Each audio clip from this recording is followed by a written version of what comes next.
Alhamdulillah, salatu wassalamu ala rasulillah, la hawla wa la quwwata illa billah wa ba'd. Ada pertanyaan? Apakah penyimpangan tauhid asma wa sifat bisa murtad? Bisa sekali. Bisa sekali. Lah orang-orang Nasrani yang mengatakan Tuhan punya anak ini penyimpangan apa? Sifat kan?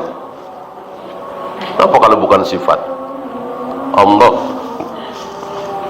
punya anak, padahal yang benar lam yalid wa lam yulad. Allah tidak diperanakkan dan tidak beranak. Ini kan sifat Allah. Meyakini Allah ada di mana-mana, meyakini Allah menciptakan Adam tidak dengan kedua tangannya. Apa nggak kufur menentang ayat ya? Kecuali dia tidak tahu, mungkin dia nggak tahu sama sekali. Masuk.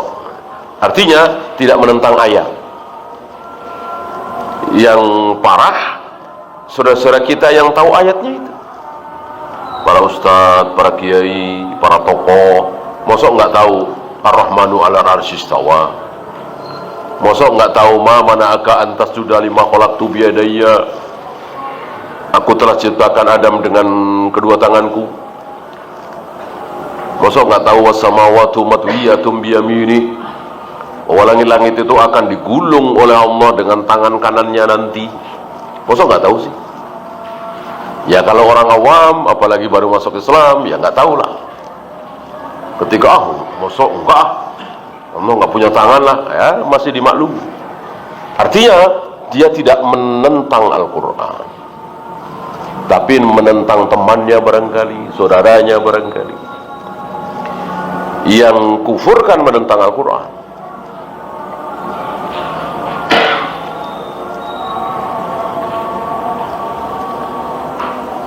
Kalau ada yang mentakwil surat Al-Fil bahwa pasukan gajah tidak mungkin sebanyak yang dikatakan di surat tersebut, berarti dia nggak percaya Al-Quran, ya kufur ya. Nggak ada itu pasukan gajah itu, dan dia tahu surat itu, kecuali dia nggak tahu seperti tadi ya, ya terancam kufur. Masa nggak percaya dengan Al-Quran, kufur.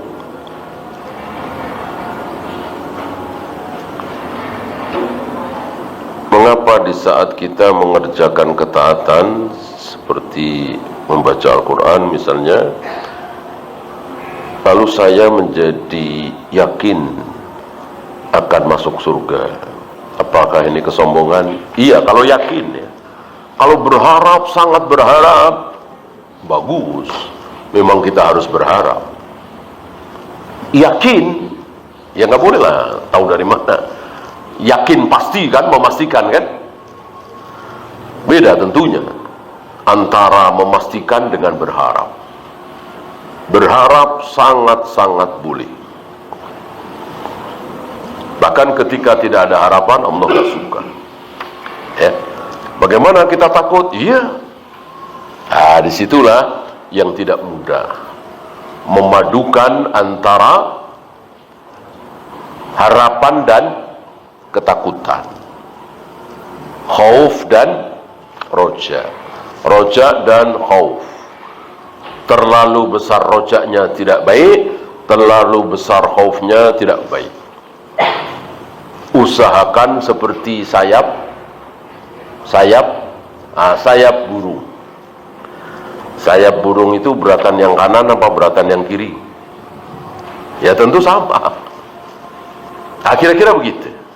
Dan tentu ini tidak mudah.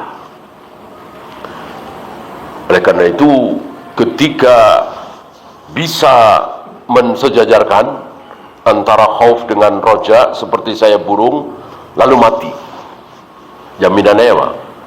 Surga. Surga.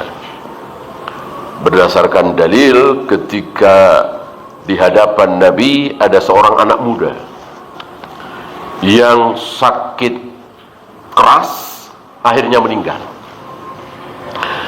Nabi bertanya kepada anak muda ini, ada apa di hatimu saat ini? Anak muda ini menjawab, ada khauf dan ada roja. Ada roja dan ada khauf. Aku takut sekali, tapi aku juga punya harapan besar. Nabi mengatakan, siapa yang mempunyai seperti ini, khauf dan roja seimbang, lalu mati, dijamin surga. Dan sekali lagi, itu tidak mudah, butuh ilmu.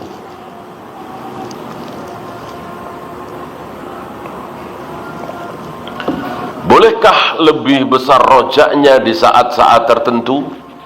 Bolehkah lebih besar takutnya di saat-saat tertentu? Boleh. Boleh. Misalnya ketika ada godaan, ada wahyu syaitan menggoda kita untuk coba-coba melakukan maksiat,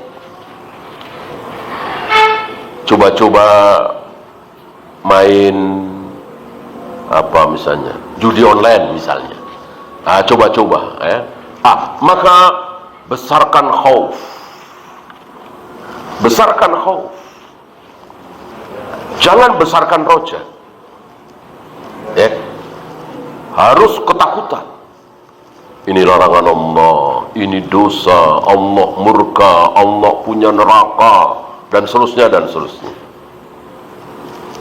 Jangan membesarkan rojaknya. Ketika coba-coba pertama kali iseng mau masang misalnya, lalu teringat Allah Maha Pengampun, Allah Maha Pemaaf, sholat saya banyak, saya berjamaah terus. Tentu tidak benar ini. Tidak benar. Sebaliknya, ketika baru selesai melakukan maksiat, mau bertaubat, ketika sadar bahwa yang selama ini dia lakukan adalah salah, lalu ingin memperbaiki diri, bertaubat, besarkan roja. Allah Maha Pengampun, Allah Maha Penyayang, gitu. Jangan terus berlarut-larut dalam ketakutan dan kesedihan sementara sudah bertaubat. Wallahu a'lam. Ya, itu saja. Subhanakallahumma bihamdika asyhadu an la ilaha illa anta astaghfiruka wa atubu ilaik.